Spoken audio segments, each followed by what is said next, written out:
नमस्कार, आप देख रहे हैं इंडिया टीवी। आपके साथ मैं हूं मीनाक्षी जोशी। इलेक्शन शो का वक्त हो गया है। शो में आज की एक और महत्वपूर्ण खबर, बीजेपी ने अखिलेश यादव पर बड़ा हमला बोला। बीजेपी प्रवक्ता संबित पात्रा ने अब से थोड़ी देर पहले लखनऊ से एक प्रेस कॉन्फ्रेंस की।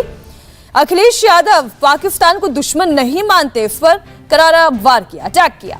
अखिलेश यादव ने दरअसल एक इंटरव्यू में कहा कि भारत का असली दुश्मन पाकिस्तान नहीं है। संबित पात्रा ने इसी लाइन को पिक किया। उन्होंने कहा कि जो जिन्ना से करे प्यार, वो पाकिस्तान से कैसे करे इनकार। बीजेपी ने अपने बयान के लिए अखिलेश यादव से माफी तक मांगने के लिए कहा है। आइए आपको बताते हैं कि बीजेपी ने अखिलेश यादव पर किस तरीके से आज पाकिस्तान के नाम पर जिन्ना को एक बार फिर से अखिलेश यादव के लिए याद करवाया। आप देखिए, अखिलेश ने कहा भारत का असली दुश्मन पाकिस्तान नहीं। अखिलेश यादव ने एक इंटरव्यू में यह बात कही। अखिलेश यादव का बयान दुखद है, चिंताजनक है और शर्मनाक है। ये कहना है बीजेपी का, जो जिन्ना से करे प्यार, वो पाकिस्तान से कैसे करे इनकार। अपने बयान पर माफी मांगेंगे अखिलेश यादव? उन्होंने सवाल पूछा, अपील की। ये बातें हम आपको ग्राफिक्स के जरिए बता रहे हैं।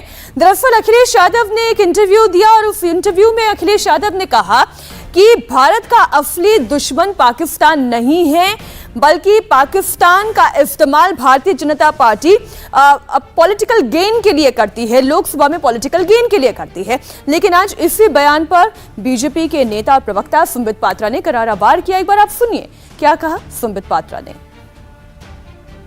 अखिलेश यादव जी ने इंटरव्यू में कहा है, साक्षात्कार में कहा है कि पाकिस्तान भारत का असली दुश्मन नहीं है। अखिलेश यादव जी का कहना कि वो पाकिस्तान को भारत का असली दुश्मन नहीं मानते हैं और भारतीय जनता पार्टी केवल और केवल वोटों की राजनीति के कारण पाकिस्तान को दुश्मन मानती है। दुखद, चिंताजनक और शर्मनाक। तुरंत अखिलेश जी को अपने इस बयान पर पश्चाताप करना चाहिए, क्षमा याचना करनी चाहिए। मैं आज अखिलेश जी से लखनऊ में बैठकर चंद सवाल पूछना चाहता हूं। अखिलेश जी, क्या कश्मीर के बंधु हमारे भाई नहीं? जिन कश्मीर के बंधुओं के ऊपर रोज पाकिस्तान की गोली चलती है, गोलाबारी होती है और निहत्थे लोग, निर्दोष लोग पाकिस्तान द्वारा भेजे गए आतंकवादियों द्वारा मारे जाते हैं, क्या उनका जीवन जीवन नहीं? हर समय जिस प्रकार पाकिस्तान भारत के ऊपर षड्यंत्र के अंतर्गत आतंकवादी हमले करता है, क्या भारत का दुश्मन पाकिस्तान नहीं? आपका यह कहना कि भारत का असली दुश्मन पाकिस्तान नहीं है, यह तो भारतीय जनता पार्टी पाकिस्तान को दुश्मन बना रही है। मैं तो इतना कहना चाहूंगा और बिल्कुल स्पष्ट कहूंगा, चाहे अखिलेश जी बुरा माने, जिन्ना से जो करे प्यार, वो पाकिस्तान से कैसे करे इनकार। जिन्ना से जो करे प्यार, वो पाकिस्तान से कैसे करे इनकार। आपने देखा है, जिन्ना जिन्ना जिन्ना जिन्ना का रट लगाते हुए इस चुनाव में अखिलेश यादव उतरे थे और आज जिन्ना से एक पायदान ऊपर पाकिस्तान तक वो पहुंच गए। एक ही संदेश अखिलेश यादव जी का है, जो अखबार की सुर्खियां बन के छपी है कि पाकिस्तान भारत का दुश्मन नहीं है। पाकिस्तान को लेकर कौन आया? पाकिस्तान को लेकर अखिलेश आया। जिन्ना को लेकर कौन आया? जिन्ना को लेकर अखिलेश आया। ये जो चुनाव हो रहा है, तुष्टीकरण के पराकाष्ठा के कारण, द हाइट्स ऑफ अपीजमेंट, उसके कारण जिस प्रकार से अखिलेश यादव जिन्ना और पाकिस्तान के विषय में बात कर रहे हैं। यूपी चुनाव से जुड़ी हुई बड़ी खबर। यूपी चुनाव के लिए कैंडिडेट्स की चौथी लिस्ट के लिए दिल्ली बीजेपी मुख्यालय में एक और ग्रुप की बैठक चल रही है। बैठक में गृह मंत्री अमित शाह और सीएम योगी आदित्यनाथ शामिल हैं।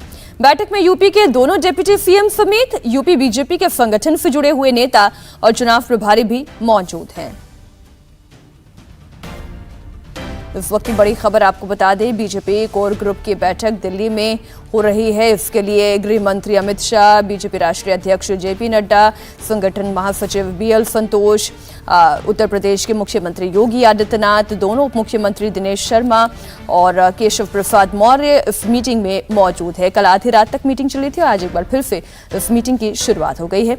बीजेपी कोर ग्रुप की मीटिंग में कौन कौन नेता शामिल हो रहे हैं, ये इसकी जानकारी हम लगातार आपको दे रहे हैं। बीजेपी के राष्ट्रीय अध्यक्ष जेपी नड्डा, गृह मंत्री अमित शाह, यूपी के सीएम योगी आदित्यनाथ, बीजेपी के यूपी अध्यक्ष स्वतंत्र देव सिंह और दोनों ही डिप्टी सीएम केशव प्रसाद मौर्य, दिनेश शर्मा और यूपी बीजेपी प्रभारी राधा मोहन सिंह और संगठन महासचिव बीएल संतोष भी बैठक में शामिल हो रहे हैं। बीजेपी कोर ग्रुप की बैठक चल रही है। इस वक्त नामों को लेकर मोदी की मुहर का इंतजार किया जा रहा है। कैंडिडेट की फाइनल लिस्ट तैयार की जा रही है। इलेक्शन शो में अगली बड़ी खबर भी उत्तर प्रदेश से ही। यूपी के चुनाव में पेंशन स्कीम एक बड़ा मुद्दा बन गई है। अब से 1 घंटा पहले यूपी के डिप्टी सीएम केशव प्रसाद मौर्य ने ट्वीट कर कहा कि अखिलेश यादव वोट पाने के लिए फर्जी वादे कर रहे हैं। अखिलेश यादव पर मुख्यमंत्री योगी आदित्यनाथ ने भी बड़ा हमला बोला और कहा कि समाजवादी पार्टी के राज में ही यूपी में पेंशन बंद की गई थी और अब चुनाव जीतने के लिए अखिलेश पेंशन स्कीम लागू करने का झूठा वादा कर रहे हैं। सबसे बड़ा फैसला समाजवादी पार्टी का जो घोषणा पत्र में शामिल होने जा रहा है, पुरानी पेंशन योजना को बहाल किया जाएगा। बहुत बड़ा फैसला है। 2005 से पूर्व कर्मचारियों को मिलने वाली पुरानी पेंशन व्यवस्था लागू की जाएगी। उसके लिए किस तरीके से लागू होगी, फाइनेंशियल एक्सपर्ट जो जानकार लोग हैं उनसे राय मशवरा किया गया है। किस तरीके से कॉर्पस फंड क्रिएट किया जाएगा, उसका भी इंतजाम समाजवादी सरकार में होगा। कहते हैं हम पुरानी पेंशन बहाल करेंगे। जब ये पुरानी पेंशन रोकी गई थी तब उनके अब्बाजान ही प्रदेश के मुख्यमंत्री थे।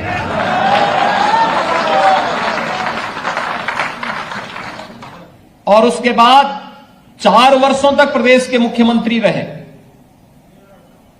फिर 5 वर्ष तक उन्हें स्वयं प्रदेश के अंदर मुख्यमंत्री बनने का अवसर प्राप्त हुआ। लेकिन भाइयों बहनों, प्रदेश के सरकारी कर्मचारियों को,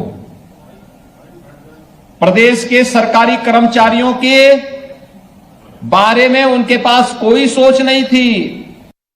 इंडिया टीवी हर वक्त हर जगह डाउनलोड करने के लिए सर्च करें India TV news Google play store या ऐप स्टोर पर।